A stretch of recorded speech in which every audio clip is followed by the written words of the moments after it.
বিসমিল্লাহির রহমানির রহিম। সিমাজ কিচেনপুর। আমি আজকে আপনাদের কাছে একটা রেসিপি নিয়ে আসছি। এখানে সামুদ্রিক মলাই মাছ। এই সামুদ্রিক মলাই মাছটা আজকে আমি সুন্দর করে একটা ভিন্ন স্বাদের একটা চচ্চড়ি বানিয়ে আমি দেখাবো। এটাকে চচ্চড়িও বলা যায় বা বুনোও বলা যায়।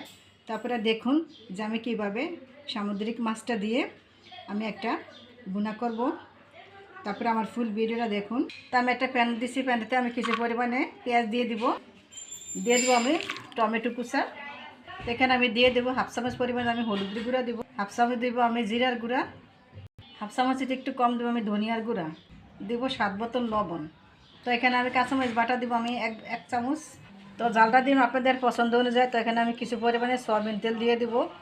আজকে এটা আমি মাখা মশলা দিয়ে আজকে আমি এই চচ্চড়িটা করবো। তা আমি সবগুলো আমি একসঙ্গে এখন মেখে নিব।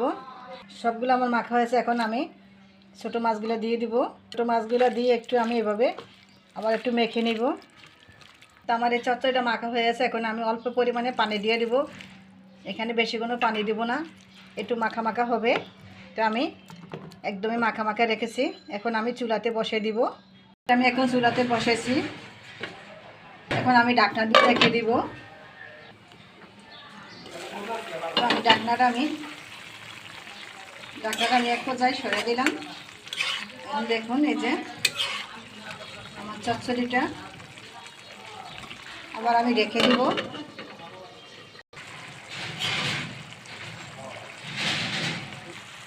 তো দেখলাম তো এই যে আমার ছোটো মাছের চচ্চড়িটা হয়েছে। এখন আমি সর্বশেষ আমি একটু ধনে পাতা দিয়ে দেব। এই চচ্চড়িটা রান্না করে একদমই সহজ। তারপরে আমার মতন এভাবে রান্না করে খেয়ে আমাকে কমেন্ট করুন। আমার এই ছোটো মাছের চচ্চড়ি যদি ভালো লেগে থাকে আমার চ্যানেলটাকে লাইক কমেন্ট করুন, এবং যারা নতুন বন্ধু আছে আমার চ্যানেলটাকে সাবস্ক্রাইব করে পাশে থাকুন। আল্লাহ হাফেজ।